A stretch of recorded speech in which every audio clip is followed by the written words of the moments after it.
Miami is an enigma going into the 2021 football season. This is going to be an interesting video. Let's go.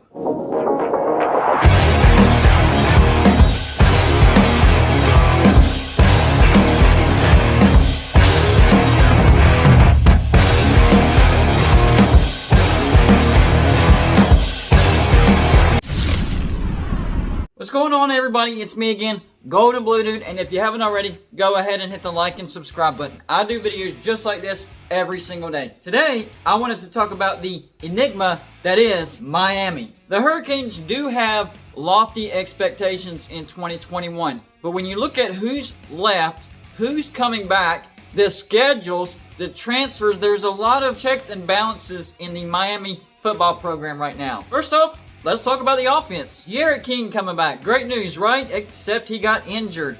Well, he's smashing that rehab. So that's good news for Hurricane fans. Will he be 100% by the time the first game against Alabama rolls around? He better be. Miami needs him. Last year, N.C.State King was 211 for 329. That's 64.1%. Threw for 2,686 yards, 23 touchdowns, and just 5 interceptions. But he's a great dual threat quarterback. That's the big concern I have because of this injury. Last year, 130 carries, 538 yards, 4.1 yards a carry, and 4 touchdowns. That's not even his best year. Problem is, that's a significant injury. His mobility will be affected, even if he is smashing his rehab. I think Miami will have a decent running game. Cameron Harris, he'll be back. 126 carries for 643 yards, 5.1 yards a carry, and 10 touchdowns. Not great numbers, but if that offensive line can be a little bit better, he can most definitely smash through 1,000 yards this year. Easily. Let's look at the passing game real quick. I think up front, as far as not talking about the depth, they're pretty strong. They have Mike Harler coming back. Last year, he had 57 receptions for 799 yards and 7 touchdowns. Mark Pope, he'll be back. 33 receptions for 403 yards and 2 touchdowns. Can't forget about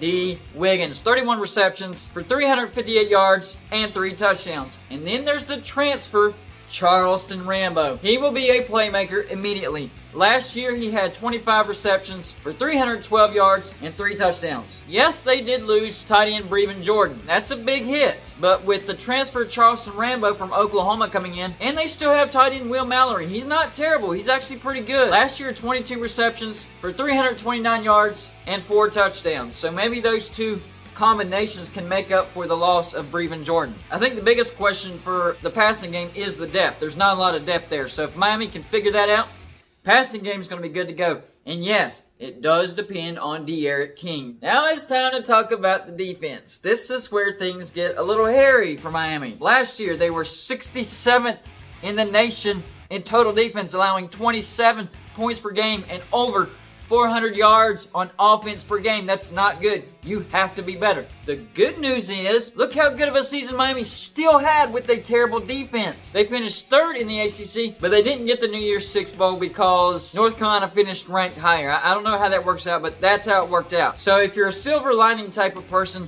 Miami had a pretty good season, even though their defense was trash. So the way I look at it, if Miami can improve even into the 40s or lower 30s, which I think they can, Miami's going to have a great season this year. Big news for Miami is Bubba Bolden, Al Blades Jr., they'll be back. That is some great news for Miami. They needed that. Defensive line, that's going to be an issue, I think. But they did get Tennessee transfer DeAndre Johnson. I think he'll be an impact player. It's just figuring out how that's going to work out. I'm not sure. But I do think their secondary is going to be much better. I'm just a little worried how they're going to do against the run. The kicking game, not a lot of people are talking about this. Miami didn't have a good kicking game last year. This year, I think they're going to have a really good kicking game, and that could really matter, especially in those tight games. It's nice to know you can rely on those 3 points once you get past that 35-yard line. Miami couldn't do that last year. They will be able to do that this year. Why? They got Jose Borregales from FIU. The same dude that hit not 1 but 2 50-yard plus field goals against Miami to upset them. Now he's on the Miami squad. That's a big boost. That is a huge boost for Miami, and it will pay dividends. That'll swing those tight games towards Miami's favor. Then there's the issue of the schedule. My goodness, it looks like everything's coming together for Miami to have a magical season. Then N.C.State King gets injured, but he is smashing his rehab, so we'll assume that he'll be ready to go for the opener. This is where I have second thoughts with Miami. The first game, of course, we know against Alabama. Nobody is giving Miami a chance, but Alabama did lose pretty much everybody on offense. And their defense wasn't great last year. But Alabama is Alabama, and they always get the #1 overall recruiting class of forever. But if there was a year for a team to knock off Alabama in the opening game, it would be this year. Miami gets a lot of talent back this year, and maybe they can figure out the defense. What I'm saying is, don't count Miami out. Am I predicting Miami to beat Alabama? No. But I'm saying you can't assume on this one. Next game, Appalachian State. I know everybody's mind goes to that Michigan game, but this is different. Miami is way more talented than whatever that team was, and Appalachian State is still getting its feet back underneath them. They had a little bit of a drop-off. Not worried about it. Miami wins. Next game, Michigan State. Michigan State is in shambles. Do not worry about this game. Miami. Then they get a cupcake game. Central Connecticut. Moving on. The ACC opener for Miami is a home opener against Virginia. Not worried about it. Moving on. Miami wins. And then there's this game at North Carolina. Last year, North Carolina blasted Miami, and it was in South Florida. Not good. And North Carolina is going to be talented. Will Miami be emotionally strong enough to go on the road in a hostile environment, because they're saying stadiums will be full next year, and beat a very good North Carolina team? I don't know. That's a tall task. After that, a home game against N.C.State. I think that's a win, but N.C.State will be better than at Pitt. Pitt gives people trouble, but not Miami. Not worried about it. They come back home to Georgia Tech. Georgia Tech will be better. Not as good as Miami. Not worried about it. At Florida State, will that environment be intimidating? Perhaps, maybe for the first 5 minutes. Miami's too talented, but you never know. Look what Florida State last year. They beat somebody that they were not supposed to beat. Don't let your guard down, Miami fans. And they come back home to Virginia Tech. Virginia Tech, not looking good.